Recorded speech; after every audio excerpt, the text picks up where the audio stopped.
Hello, is this thing working? Good to see you all, and welcome back to the Backroom podcast with your host, Lucas Jacobs, as always. And, well, if you are watching this on YouTube, you will 100% see that there is quite a large change to the way that I'm doing things on here. I thought, maybe I could start uploading my podcast to YouTube and maybe start gaining more traction there, because I've always wanted to do YouTube and I never really figured out the best way to do so, just because I don't think I really fit with it too well. But I thought, hold on, what if I were to upload my podcast to YouTube? The only thing is that it'd be kind of boring just to, have a visualizer or something. So I thought, I might as well go ahead and record myself on video as well while I do these podcasts. So if you guys are watching on YouTube and you're able to see me, it's good to see all of you. Hello, hello. I am joined today by Doobie, our resident hobo banana. I can't make this shit up if I tried. Also, if you keep seeing me look to the side or look to my front, it's probably because I am taking a look at the script that I have. I don't usually have to worry about you seeing me when I do that, but, well, since you can see me now, you'll probably notice it a little bit. Anyway, before I get into the actual topic of today's podcast, I'll go ahead and catch you guys all up to speed with what's been going on. Again, if you guys also want to keep up with what I'm doing and when I'm doing it, I'm pretty active on Twitter at LucasJacobs170. I'm less active on email, but that is also a good place to contact me as well, at lucasjacobs170@gmail.com. I've got all kinds of other social media, but those are the main ones. I'll have them linked down below in the bio or wherever you guys would probably see that. So, what's been going on with me? Well, I live in Washington State. And for anyone that lives in Washington State or has been, paying attention to the news lately, we've been getting just wrecked by weather lately. First, we had that fucking massive snowstorm come in. By the way, I might have to censor out some words because I'd rather not get demonetized on YouTube. So I might have to make 2 separate recordings just for that purpose. So we've been getting wrecked by weather over here. We got a very large snowstorm hit us, and after all that melted away, we had a very large rainstorm hit us. That it wasn't like incredibly strong rain, but it was very, very constant, and it just kept going and going and going. And that caused the town to flood really, really badly. I have never seen anything like that in my entire life. Like, the town was practically underwater. I took Mandy to work that morning, and when I was coming out of the parking lot, shit, the water was almost over my wheel well. I thought it was gonna flood my engine out and destroy it, but luckily it didn't. And I called her when I got back. She didn't answer, but she got back to me a couple hours later. I said, you need to come home. You cannot stay at work. You guys should not be there. It's gonna fucking flood out. It's dangerous over there. So she came back, and luckily she did, because it got way worse after that. And then after that, we went to go help out her sisters and nieces, because they lived down right where the flooding was at its worst. And around their house started to become a lake, which is never a good sign. So we helped them, start moving their stuff out. And unfortunately, they had, well, not unfortunately, but in this situation, unfortunately, they had a couple of stray kitties that they were looking after. They stayed outside mostly, but they would hide under the house pretty often. And where do you think they went during the storm to, seek shelter? Right under the house. So we spent a good hour and a half trying to get them out, but it wasn't working. We could hear them yowling and crying out, but there was really nothing that we could do. We weren't going to put our own lives at risk. So we ripped off a door, off the hinges that went under the house, and just hoped that they would, swim their way out if the water level got too high. We brought them back home, which is at higher ground, and we just waited out the storm. And the next day, still pretty bad. Went down to take a look at it. Luckily, the cats were all right. And then the day after that, went home, and everything returned back to normal for the most part, which now is more or less where you see me. I'm trying to get everything back on track again. So that's what life has been throwing at us for the past week, and I gotta say, I'm 100% ready for a little bit of a break. Also, if you guys see that I have my earbuds in and you can't hear music, listening to music helps me make these podcasts. It just, I don't know, gives me a way to vibe out if I'm not stoned, I suppose. Anyway, everybody, it's now time for us to get on to the main topic of the show, and this is going to be a heavy one. I haven't done one like this in a little while, and I wanted to do it again. If you don't want to listen to it, I completely understand, but for those of you who do, I welcome you. Today, we're going to be going ahead and talking about my views on death, and a good portion of the experiences that I have with it, which, I mean, I'm only 24, and unfortunately, I've lost several family members in various different ways, and I think I might have, I don't know, maybe a little bit more experience with this subject than maybe somebody else of my age. So if I can maybe impart something onto you guys, maybe you can learn something from my experiences, then I think that is, in that way, I've done what I wanted to do. I want to share with you and, yeah, hopefully teach you something along the way. So let's get right into it. So, my first experience happened when I was pretty young. I would say it was probably when I was around 8 or 9 years old, and that was with my grandfather that I was very close to. He was the man that taught me how to burp on command and how to play video games and to drink soda. So definitely taught me some of my my worst habits. But I loved the man to death. But I will say he had a couple of very unhealthy vices. He smoked like a chimney, and yeah, I don't know how many cigarettes he'd go through in a day, but a hefty amount. And unfortunately, the years finally started catching up to him, and he had lung cancer. And at that age, I wasn't really sure as to what any of it really meant, what death really was, or where my grandfather was going. But I would visit him in the hospital, and I remember a conversation that he and I had while he was there. I asked if you could ask for one thing. I don't know why I said this as a little kid, but if you could ask for one thing, anything at all, what would it be? And he said he wanted to go home. He was, he was dying. There was no doubt about it. He was in the hospital, and he wasn't doing so well, but he just wanted to go home. And luckily, he was able to. Hospice was able to get set up in his home, and he was able to pass away peacefully under his own roof around those that loved him. And to this day, I will always remember him. Again, he taught me how to play video games, and I still play them pretty damn often. So if there is an afterlife or anything like that, Grandpa, if you're listening to me, I love you and I miss you. So I experienced death at a fairly young age, and it didn't stop there, because another grandfather that I had on the other side of the family, I'm not sure what he passed away from. I don't know if it was natural causes, but he wasn't very healthy either. I wasn't as close to him as I was with my first grandfather, but yeah, unfortunately, he passed away pretty quick. And I think at that point I was fairly desensitized, because I didn't really have much of a reaction to it. Like, I didn't do much crying, and of course I cared, but when asked why I wasn't crying or anything like that, I said I didn't care. Which, isn't that so fucked up to hear a kid say that? I genuinely did, but I don't know why I said that. Maybe it was my way of coping, but honestly, I really have no idea.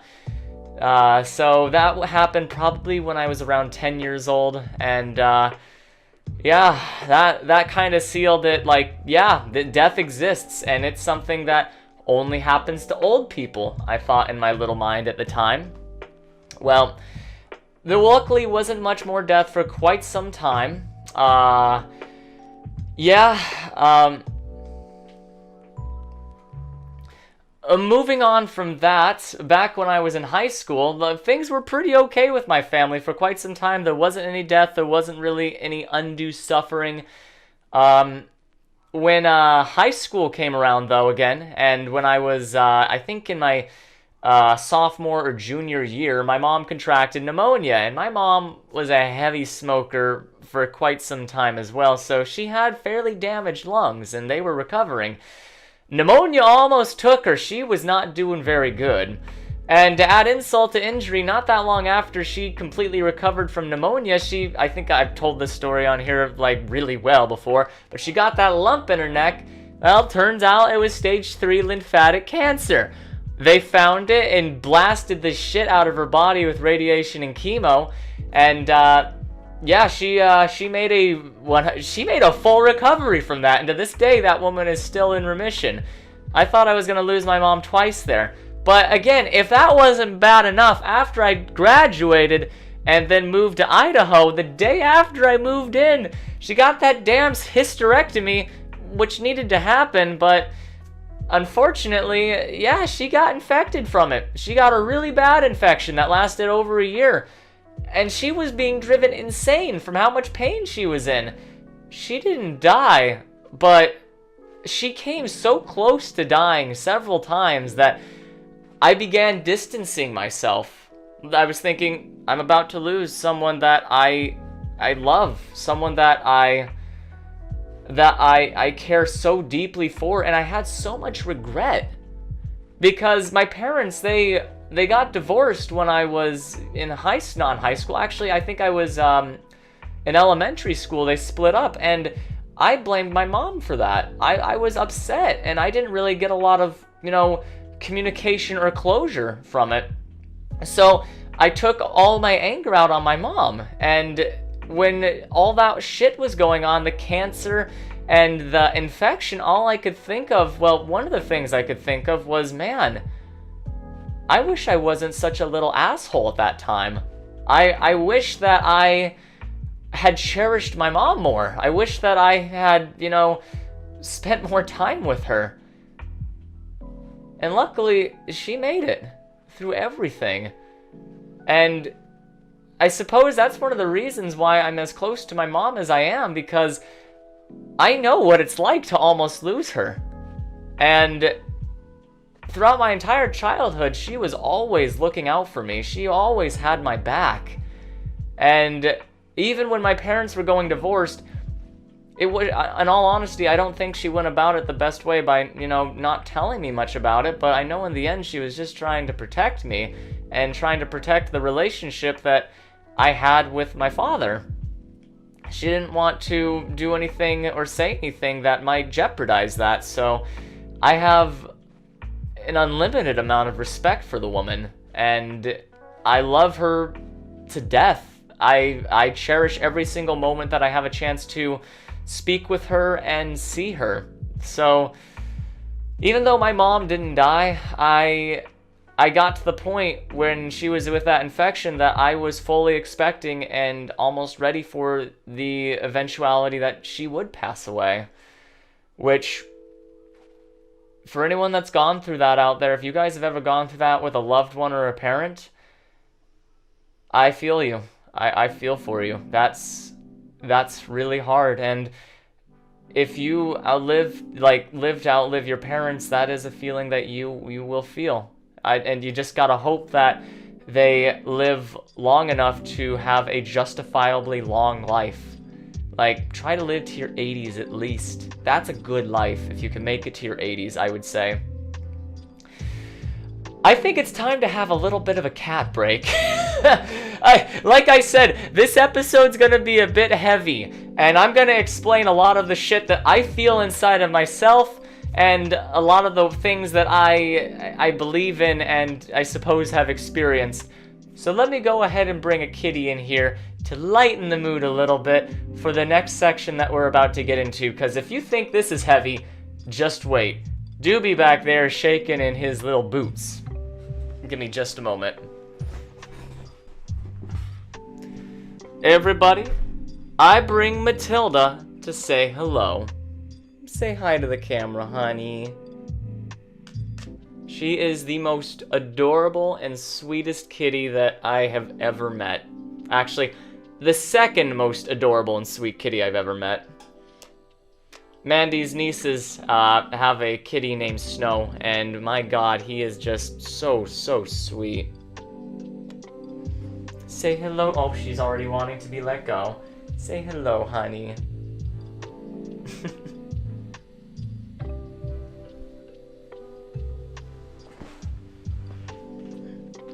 Let's see if I can get her to chill with me. Oh? You want to hang out with me, honey? Yeah, she does. She's hanging out on my lap right now. Alright, everybody. So, again, if you thought what I had just talked about was a little intense, strap yourselves in. Because now I'm going to start getting into my experience with my uncle. And I don't know how, you know, I've recorded, I think, 10 of these at this point, and I don't remember if I went into any real depth about my uncle. So now we're gonna get the chance. You're gonna learn the deep, dark, nitty-gritty, and this is where I got my, I would say, my true, like, visceral experience with death, my most up-close experience with it. So, back in 2017, this was, oh god, I believe my mother was just recovering at that point. Like, she finally was able to find a good doctor that saved her life, and she was recovering pretty well. Well, I wake up one morning, and my mom comes to me with just fucking tears in her eyes, and she says my name, and she says, Uncle, I don't want to say his name because I do want to protect the innocent, so I'll say a different name. Uncle Mark has cancer and he's dying. I just started my day. I had no idea how to respond to this. Now, I loved everybody who passed away, but my uncle was someone that I was really close to. I had some pretty deep conversations with him at that point, and every time I saw him, I got closer and closer. And hearing that he had stage 4 pancreatic cancer, that was a blow. That was one of the heaviest blows that I'd ever experienced. And it lined up at around October that my mom had told me that. And I was going to be going to visit my dad during Thanksgiving. And the doctors didn't even think that he'd make it to Thanksgiving. So my dad took on the responsibility of taking care of him and seeing him every day until he passed away in his home. So he brought my uncle over, and when Thanksgiving got close, I flew over there so I could see my family and so I could help with my uncle. And when I got there, I didn't really know too much of what to expect. I mean, I did see a picture, and what I saw from that picture, it was even worse in person. He had gotten far worse in person. You see those old pictures of Holocaust survivors? He looked exactly like that, if not marginally worse. He was the definition of literal skin and bone, and again, like I said, this is where it's going to get intense, and I'm sorry, but I'm going to be as honest with you as possible. I'm going to be as transparent with you as possible. The smell that I experienced whenever I would walk near him or in the room that he was in, it's death. The smell that I can only tell you, it was death. It smelled of rot, of decay, of urine, of feces, of every horrible bodily smell that you could possibly imagine. And he was still, you know, coherent enough to talk, and I would talk with him and spend some time with him. And I had to help him use the bathroom a couple of times when I was there. And I mean, this is a man that I looked up to as a little kid, someone that I used to roughhouse with when I was younger. And to literally see him wasting away in a bed, losing his dignity and almost his sense of self, that was probably the hardest thing that I'd ever been through. My mom, that was hell. I coped, but that was literal hell. This was a step beyond it, because with my mom, at least there was a chance that she was going to survive. With my uncle, he was gone. He was a goner. There was no chance. And it was so fucked up too, because there was a doctor that came over, and we also had nurses that would come and help as well. And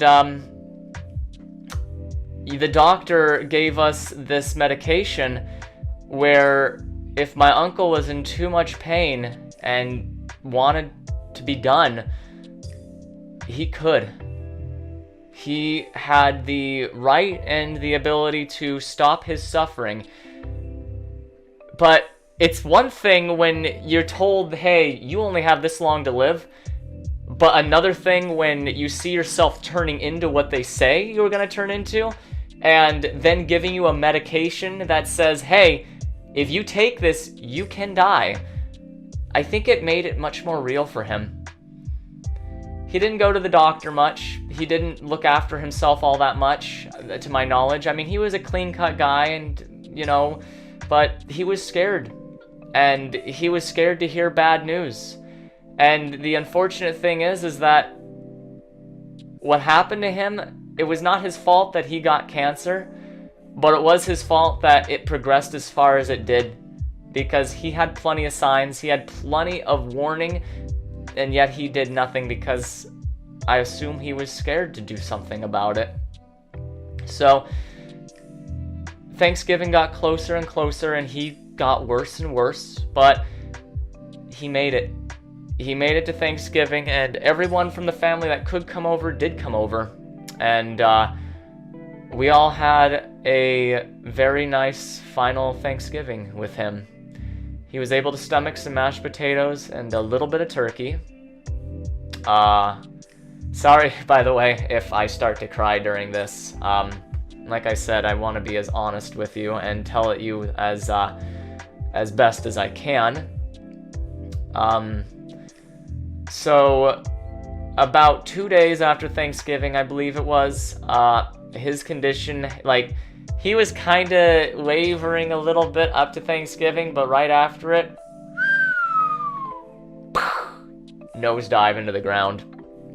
It was good that everybody came during Thanksgiving, and I think he used the rest of whatever strength he had to make it to that point, because once it came and left, he, like I said, he went down. I remember the day that it happened. I believe actually my ex was there as well. She flew down with me to see her family too. And I went over and visited with her. And at that point, my uncle was barely coherent. He couldn't speak anymore. It was just, it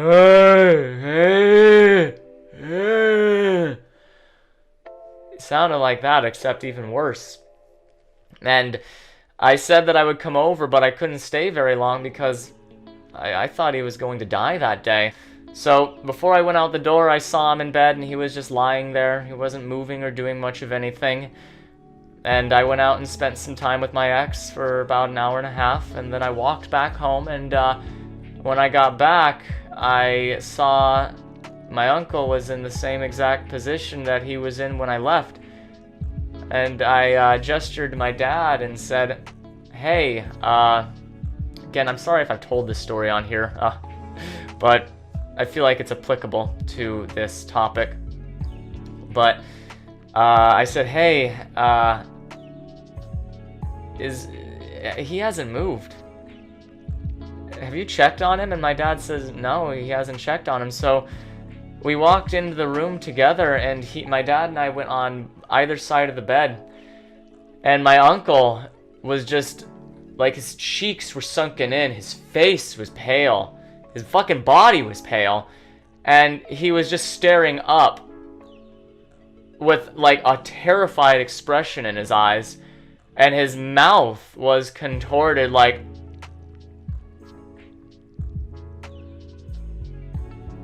And my dad and I looked at one another, and he checked the pulse in his neck, and I grabbed his wrist and checked the pulse.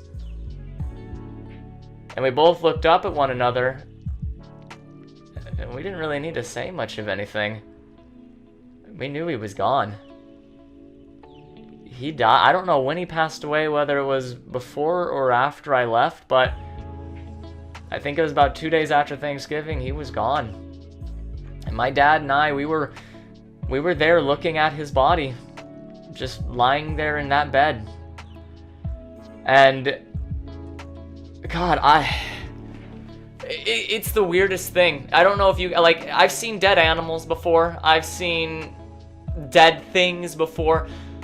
But to see somebody that you knew, someone that, anybody, a human being in general, looking at them as a corpse, it's indescribable. It feels wrong. Like, it's not wrong because it's natural. Everybody dies, but there's just something so off, unnerving, twisted, and wrong about it. So my dad and I just stood there staring at one another. And we didn't do this, but we both had the same thought. It was a morbid thought for just a moment, but we thought, should we take a picture of this? We both decided, no. This is not something that we ever want to really truly relive again. So we called the local coroner, and this was, I believe, at around 12 o'clock at night. And my dad and I just sat on the couch, and he held me as I sobbed. I knew it was coming, but to literally see that, it was probably one of the biggest shell shocks of my life. I had never sobbed that hard, ever. And my dad was trying to keep it together, but he was crying too. So we just sat there holding one another until the coroner came and took my uncle away. And he was cremated, and we have not had a celebration of life for him yet, which is something that my dad and I are really wanting to get the ball rolling on. So that's going to be the next step. It's been several years, and I think it's time to finally have a good send-off for my uncle. So I'm sorry for how real that got for you guys. That was my most visceral and close experience with death that I've ever had. And I don't think it's going to be the only time that I have that. When my parents pass away, I want to be there with them. But that was truly something just like, wow, it's something so indescribable and so scary. I'm not a person of faith. I don't know what happens to us after we pass away, but that right there gave me my true dose of reality when it came to death. So, moving on from my uncle, again with my aunt, I talked about her a little bit, but she passed away last January of lung cancer. She was really sick previously, so they wanted to give her they wanted to give her chemo to start battling the cancer because it had become very aggressive, but she was already weak from being sick. So after they gave her her first dose of chemo, she went into cardiac arrest, and passed away. She couldn't fight it. She didn't have enough strength to.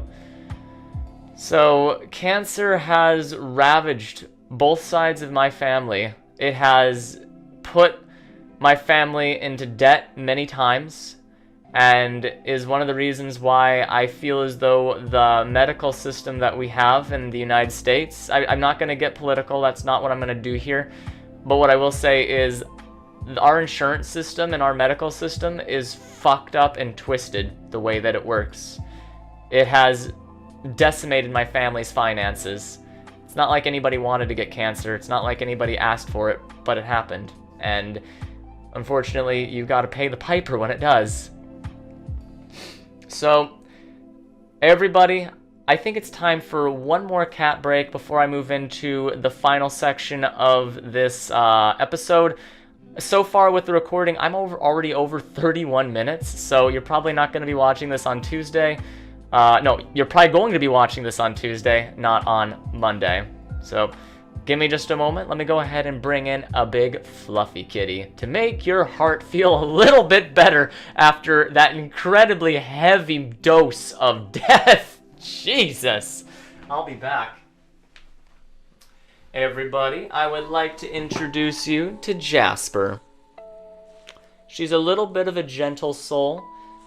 She's scared of everything, but my God, she is the fluffiest cat that I've ever met, and probably one of the most beautiful. Look at her. Isn't she gorgeous? My honey. She's like a little baby.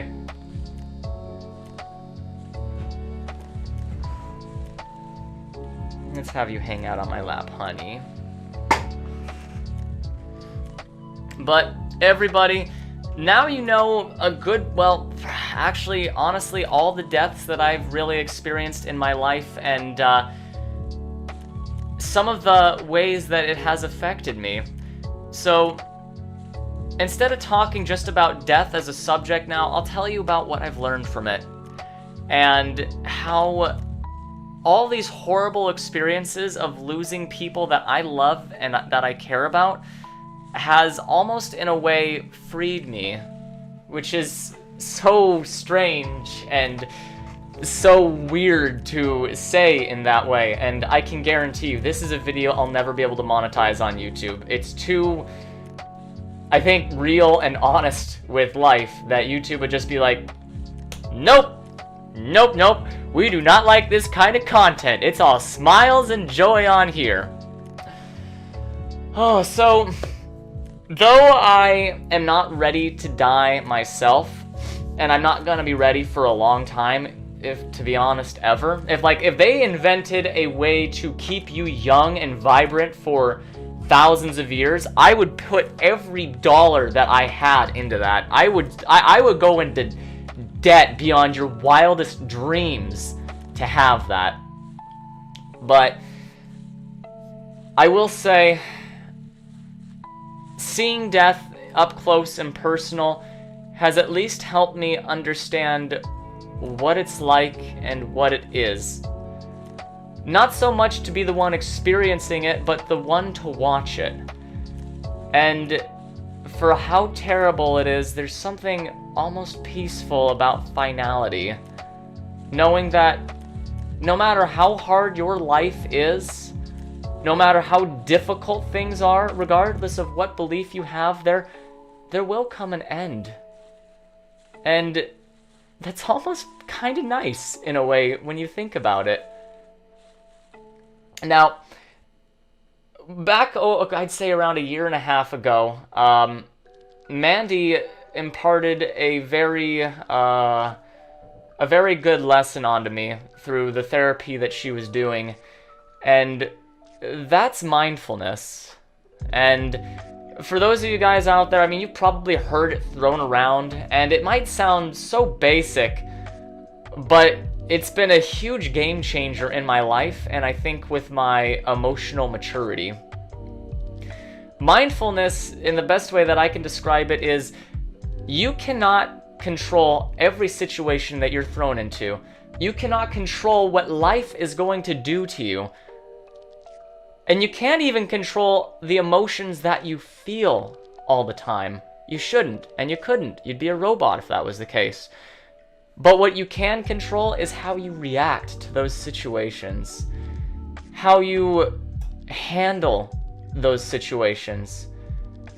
Because even if someone you love dies, and it breaks your heart, or you lose your job, or you break your legs, that's pretty bad. That last one's pretty bad. But no matter what it is, you can control how you react to that situation, and you can control how it affects you based on your behavior and based on how you see it. So, when something bad happens to you, if I can teach you anything from this episode, next time something bad happens to you and you get pissed, and you just feel like going berserk, or yelling, or hitting something, just take a couple of breaths. A breathing technique that I learned was the 4-second technique. Inhale for 4, hold it for 4, exhale for 4, and hold it for 4. And rinse and repeat. And if you can do that, and you can, in a way, oh god, what's the word I want to use? Ground yourself. There we go. If you could ground yourself, really, you'd be amazed with how much your life can change and how much better it can be when things don't go well. Because it's always going to get bad at times, and it's going to get good at other times. Life is a wave. It's always going to go up and down. And if there's one thing that I think we can all agree on about life is change is inevitable. Nothing's ever going to be the same. And that's okay.